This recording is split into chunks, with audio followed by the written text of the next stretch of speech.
Semua calon, tidak apa-apa. Mudah-mudahan dengan data itu dia senang, menyenangkan hati orang itu pahala. Tetapi pastikan memilih sesuai dengan hati nurani dan niatkan itu adalah pemberian, bukan sogokan. Kenapa?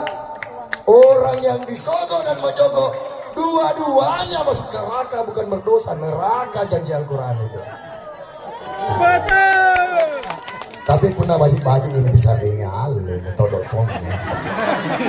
Katanya aja tunang apa pun.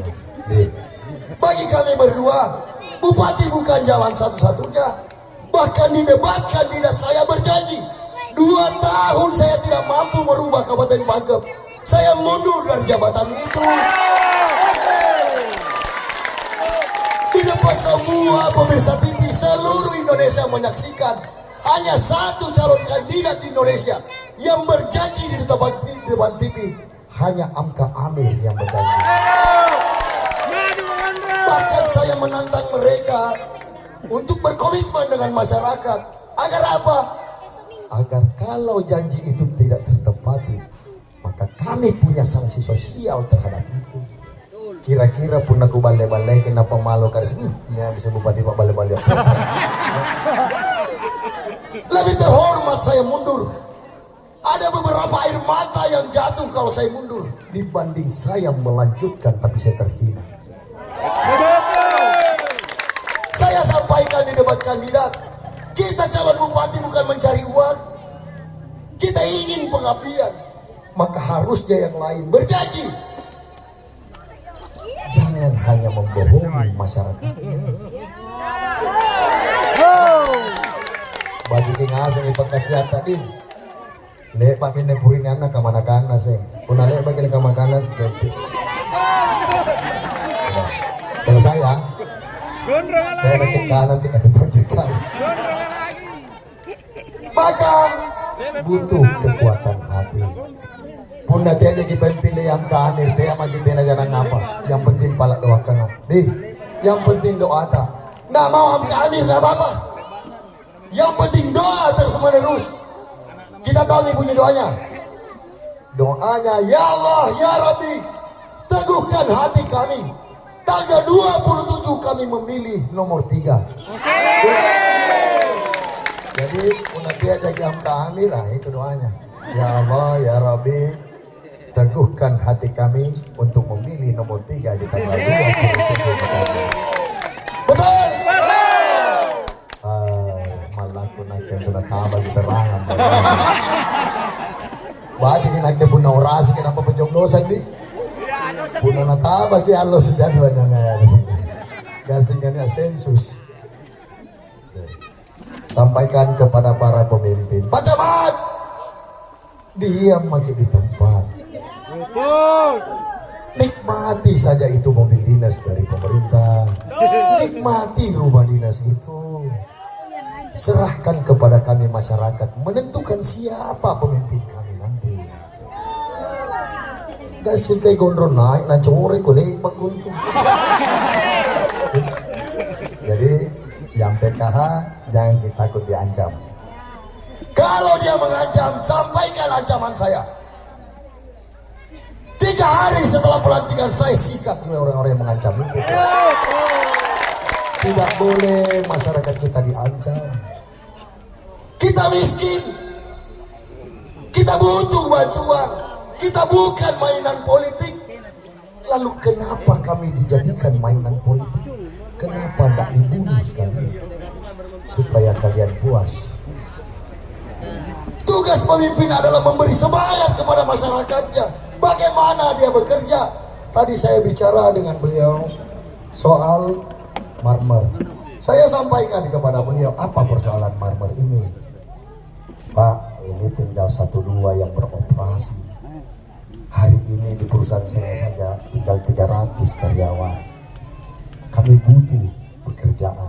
Maka dari itu saya janji, Amka Amir, insya Allah tambang-tambang marmer yang tidak aktif saya evaluasi semua. Tinggal di Jakarta pemiliknya tidur-tidur, kita menantikan pekerjaan sini. Kalau tidak mampu kita beli. Serahkan ke orang pangkep agar pangkep betul-betul menjadi tuan di rumahnya sendiri.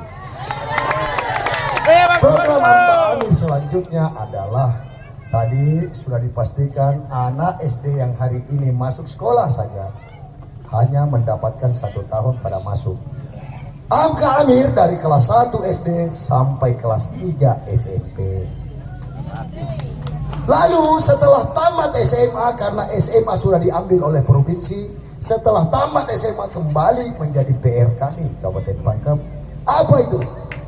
Memaksikan anak-anak kita yang tidak lanjut sekolah masuk ke BLK. BLK kita ada 2 di Kabupaten Pangkep. Kenapa begitu? Ke depan mereka tidak boleh jadi guru. Mereka harus kita isi dengan ilmu. Agar apa? Agar dia menjadi tuan di daerahnya sendiri. Bahwa tidak semua pemimpin itu mencari kehidupan yang lebih bagus, tidak. Bahkan istri saya, orang yang paling pertama saya tanya adalah istri saya. Kenapa begitu? Karena dia pendamping saya siang malam. Saya sampaikan mau jadi pelayan atau mau jadi pengusaha. Kalau mau jadi pengusaha lanjut, kalau mau jadi pelayan ayo kita melayani orang. Tidak ada, insya Allah kami berdua sudah berjanji akan mewakafkan diri menjadi pelayan. Maka itulah dasarnya kenapa saya berjanji 2 tahun saya tidak mampu rubah, saya mundur. Kalau 2 tahun saya tidak mampu merubahnya, lebih baik saya kembali urus istri dan anak-anakku. Mungkin Allah cuma kasih itu amanah untuk saya menjaganya. Dan insya Allah mudah-mudahan saya bisa bermanfaat buat orang banyak. Doakan terus menerus. Cara ada yang mau bentuk punan jari bupong hati kau mungkin atau ponis ini. Kasihkan tuh mereka sungkem malah.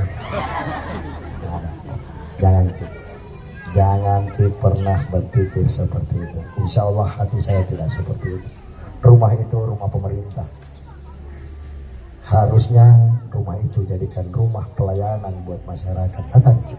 Karena kalau tidak ramai saya kembali ke rumah itu. Saya tidak suka kalau sepi. Dan insya Allah kuat-kuat juga fisiknya ini calon pemimpin ini. Sampai jam berapa yang mau begadang saya layani gitu. Saya kalau baju. Gitu. Jadi insya Allah kepribadian itu selalu melekat dalam hati. Yang pasti dasar saya ingin maju dengan nawacita niat yang baik. Bapak Ibu, saya ingin melihat adik-adik ini insya Allah nanti ke depan mereka bisa berkompetitor. Saya sudah rasakan, saya susah di kampung, saya melanjutkan sekolah. Begitu sekolah saya selesai, ternyata Allah memberikan saya jodoh berhubungan dengan orang-orang luar. Saya susah di bahasa, saya tidak ngerti bahasa mereka. Akhirnya saya harus belajar lagi soal itu.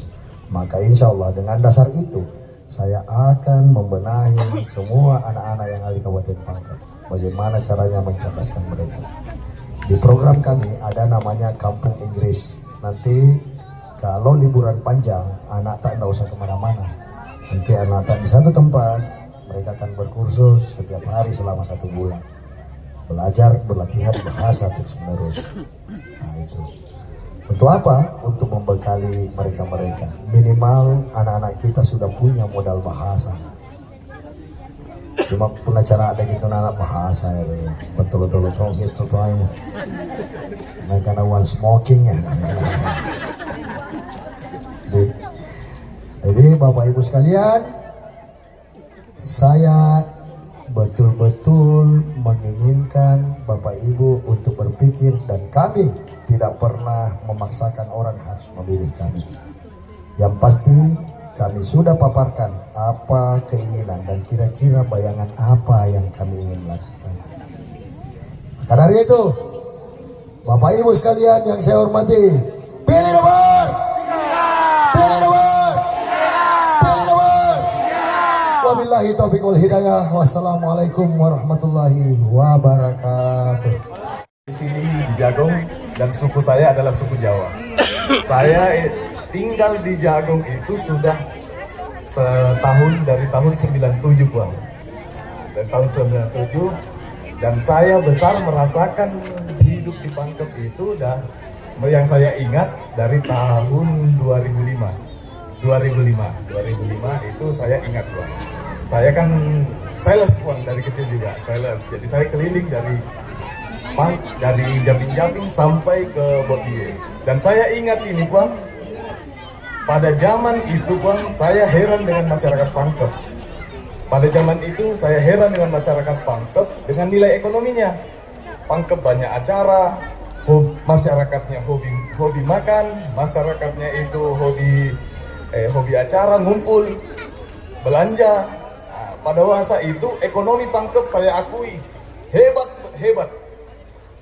Nah, zaman tahun 2005 sampai 2009 saya ingat itu bagus. Sampai periode selanjutnya yang pertama agak mending, menurun sedikit tapi agak mending. Saya meminta, berani ndak Puang berjanji bisa mengembalikan zaman itu kembali di Pangkep. Ekonomi Pangkep di masyarakat sekarang sangat rendah. Kalau memang menyatakan data, sekarang daya beli masyarakat sangat rendah. Saya nyatakan itu Puang. Karena tidak ada sekarang itu rumah makan, warung makan yang viral. Nah, mayoritas masyarakat Pangkep hobi makan. Sangat senang jajan. Malas masak sebenarnya. Maaf Bu, maaf semua. Sebenarnya masyarakat Pangkep itu dulunya itu susah, maksudnya malas masak, lebih mending makan di warung. Tapi sekarang masyarakat Pangkep lebih banyak makan di rumah, saya lihat. Dan ini saya pertanyakan ke Puang, berani ndak Puang berjanji di masa Puang berduduk menjadi bupati, kembalikanlah zaman itu. Itu saja permintaan saya Puang. Karena kenapa? Ekonomi Pangkep bagus, insya Allah masyarakatnya akan terjamin. Dan insya Allah masyarakat Pangkep ini akan menjadi masyarakat terbaik di masa ke depan. Saya berharap seperti itu Pak. Itu sukses, sawah itu sukses, tambak betul-betul menghasilkan, bandengnya besar, udangnya besar. Bukan hanya di Pangkep, di Makassar juga Pangkep dikagumi, disegani. Begitu Pangkep masuk kota, itu betul-betul dieluhkan di waktu-waktu itu. Yang menjadi persoalan, hari berganti tahun, tahun berganti pemimpin, semua makin memudar. Kenapa? Perekonomian tersektor oleh satu kelompok di keluarganya saja. Pupuk satu-satunya yang bisa menyandang pertanian dan tambak itu pun hilang.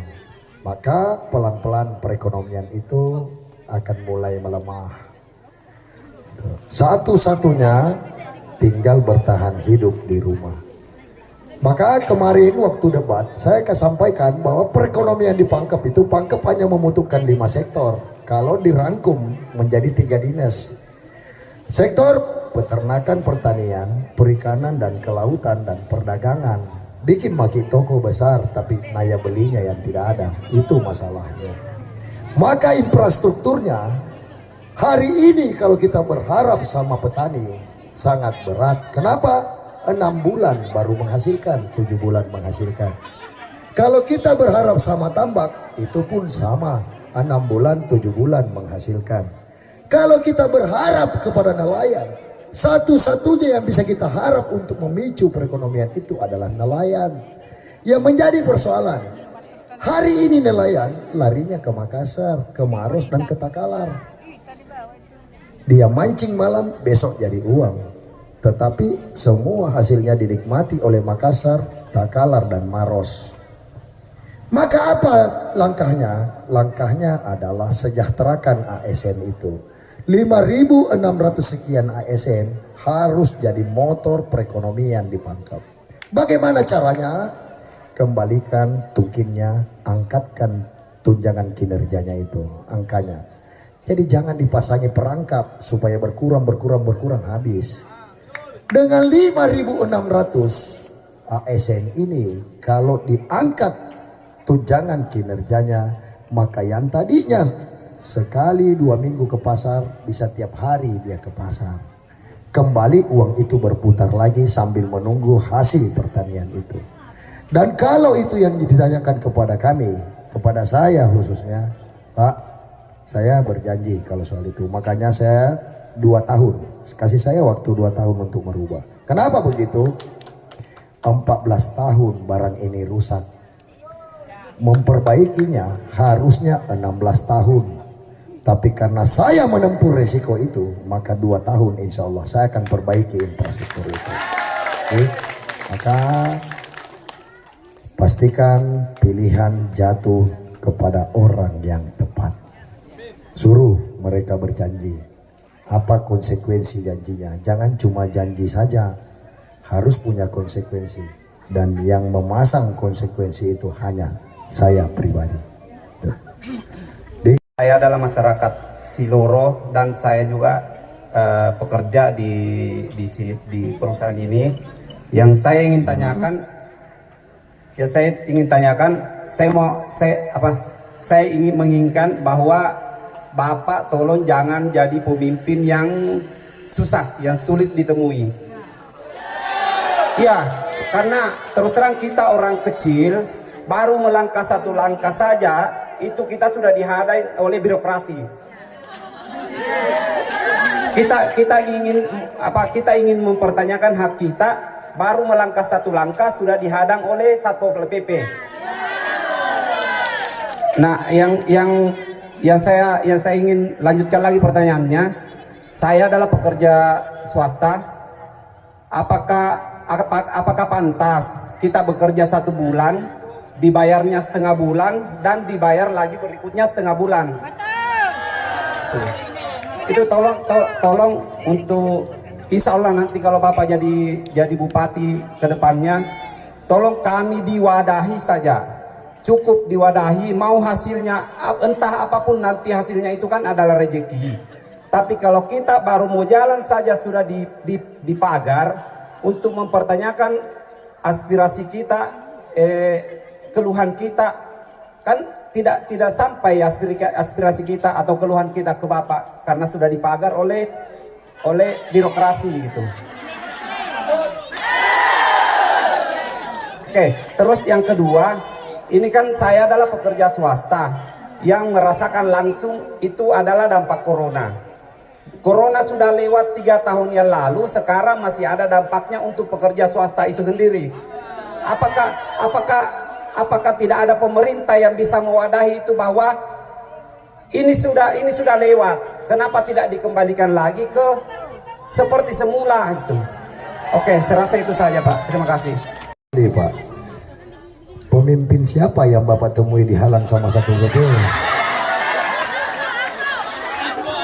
Hah? Nah, kan saya ditanya kalau Bapak, jangan Pak, kita mau ketemu susah dipagari Satpol PP. Saya bertanya, pemimpin siapa yang Bapak mau temui dipagari Satpol PP? Siapa sebelum itu? Sebutkan aja. Oh itu Bapak, beda dia, beda saya. Lain padang, lain belalang. Kalau yang berdiri depan tak ini, siapkan biru mata. Bupati itu ada mobil dinasnya, bensinnya gratis, ada ajudannya. Kalau buru-buru ada tiru-tiru-tiru. Tunggu bakal di rumah tak. Nah enak sekali tuh kalau pemimpin ke rumah masyarakat. Kita potong ayamnya, dadanya sama pahanya depan bupatinya, lehernya sama anaknya. Jadi jangan makin risau soal itu. Insya Allah saya bukan tipe kalian itu. Dan mudah-mudahan Allah menjauhkan saya dari. Lebih baik saya minta kepada Allah batalkan saya Jadi kalau saya mau seperti itu, enggak. Saya mau dekat dengan orang. Maka saya berjanji 1 periode, jangki minta 2. 1. Setelah itu saya kembali urusanku sama istri dan anakku. Karena kalau tidak, saya ongki itu. Jadi itu, saya cuma mau meluruskan daerah kelahiranku ini. Kasih saya kesempatan. Dan saya sudah berjanji 2 tahun itu tadi. Bapak, itu 1. Kedua, kalau soal perusahaan BUMN yang masuk ke daerah, harusnya tugas seorang bupati yang berkomunikasi dengan pemilik perusahaan. Ada keterbukaan mereka berdua. Kenapa? Karena bupati adalah penguasa wilayah itu, harusnya berhak memanggil dia untuk datang, berbicara antara hati ke hati apa masalahnya. Lalu harusnya sebagai pemimpin memberikan solusi. Kalau memang alasannya pasaran, maka harusnya pemimpin itu mencarikan pasaran demi berkesinambungnya karyawan-karyawan itu. Karena paham betul saya, mungkin salah satu alasannya adalah pemasarannya yang lesu. Maka harusnya semua striker-striker yang ada di daerah itu dihidupkan oleh seorang bupatinya. Ya, maka saya tuh heran sekali kalau ada seorang bupati bolak-balik Jakarta urus APBD. APBD itu tidak berubah-berubah begitu-begitu. Jadi 2 indikatornya, jumlah penduduk dengan luas wilayah, itu sangat berat. Harusnya pemimpin itu keluar mencari pasar. Keluar lagi. Ke Korea, ke mana, cari pasarnya, ke Jerman sambil jalan-jalan. Itu maksudnya. Nah itu, carikan dia pasar. Nah sebenarnya Bapak Ibu, saya ada satu yang miris saya ya. Beli ki Lombok beli. Itu yang salah. Itu Lombok dibuang-buang jadi bijinya tumbuh nih. Menanam makin Lombok nyangkik bunga-bunga. Betul 5.000. Tapi kalau setiap 3 hari kita beli 3 hari, ya coba 75.000 1 bulan kita tidak rasa. Jangan Bapak Ibu yang larang kita merokok, Ibu sendiri boros. Kan kita dilarang merokok karena rusak mata pencaharian. Kalau kita bilang rusak paru-paru, saya berdiskusi. Kenapa? Lebih banyak yang tidak merokok masuk rumah sakit daripada yang merokok. Nah, itu makanya itu tidak bisa dijadikan alasan. Kalau mata pencaharian, iya betul. Maka harus kuat-kuat mencari rezeki. Nah, sama Tommy ibu-ibu tanam ke Lombok itu harusnya PKK, itu ibu PKK jalan terus menerus suarakan. Coba bayangkan Bu, orang cari uang 200.000 1 hari, 6 juta 1 bulan. Dia pergi tenaga honor 350.000. Kasihan dia sekolah jauh-jauh anak tak masuk 300.000 500.000. Kasihan dia. Saya bilang begini, Amka Amir tidak boleh anak tengah honor berpenghasilan di bawah 1 juta, tidak boleh. Harus manusiawi kita. Nah, meskipun begitu di sebelah banyak tonnya tenaga honor pergi kampanye. Saya bilang ini saya perjuangkan nasibnya, dia sendiri jadi lawan. Tapi itu tidak apa-apa, itu tantangan bagi kami dan kami harus kuat terhadap itu. Nah, coba ya, saya lagi berpikir, tanah kosong kita banyaknya. Saya bolak-balik ini sampai Tondong, saya lihat banyak sekali tanah kosong. Tanami cabai, pastikan Bapak Ibu memetik 20 kilo saja sehari, 10 kilo saja sehari, di 6 juta juga.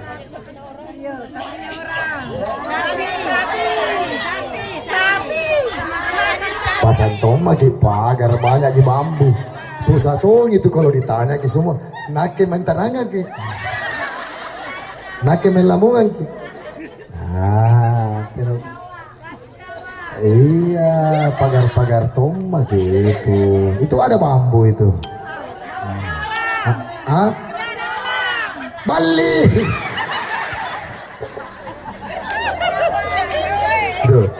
Jadi pertumbuhan kita harus bekerja siang malam, maka butuh pemimpin yang betul-betul masyarakatnya supaya bekerja gitu. Jangan bunga-bunga terus kita siram. Kalau bunga bang enggak apa-apa disiram. Lombok cabe minimal 5.000 teratasi 10.000.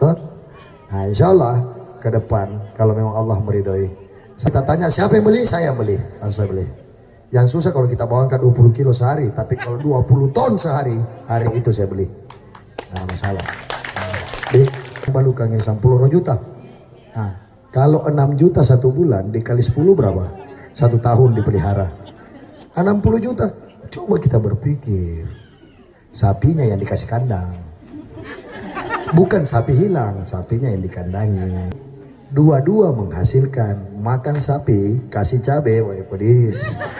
Nah, itu maksudnya. Banyak tanaman yang bisa tumbuh. Iya. Hah? Coba lihat ya. Sawah, kita tanami sawah, kita panen 60 karung di 1 hektar. Karung besar itu. Itu pupuk lancar itu. Kalau hari ini tidak ada. 20 karung di hari ini. Katakanlah dia sukses 60 karung. Harga 320.000. Saya kasih harga 400.000. Dikali 60 berapa? Berapa? 24 juta. Sekarang 1 hektar sawah, 1 hektar kebun kita tanam. Saya tanya Ki, biasa Ki beli pisang kepok, pisang yang digoreng, timan urung. Berapa 1 tandang kita beli? 1 tandang, bukan 1 sisir, 1 tandang. 100.000, 50.000 mau harganya. 1 hektar bisa 2.000 pohon, tapi jangkit tanam kayak begitu. Anaknya tumbuh, semua tumbuh. Pas 1 pohon yang tumbuh, anaknya matikan terus anaknya. Nanti kalau keluar tunasnya baru tumbuh anak 1 pengganti induknya. Kalau kita panen, kalau 1 hektar itu 2.000 pohon dengan jarak 2 meter, 2,5 meter. Kalau menghasilkan 50.000 dikali 2.000 pohon, 100 juta 1 kali panen, 7 bulan tonji. Nah itu kita anggap remeh, kita tanam-tanam jiwa gitu. Karena kenapa kita berpikir siapa yang beli? Nah, maka ada yang namanya Prusda, ada yang namanya BUMD, ada yang namanya Bundes, bisa beli semua itu kalau tidak ada pedagang. Bagaimana kalau ada pedagang? Ya memang itu tujuannya. Dalam mati kalau sudah bagus. Itu maksudnya. Coba lihat, kalau 50.000 saja, 2.000 pohon, 100 juta nilainya. Tidak kuning kuku kaki.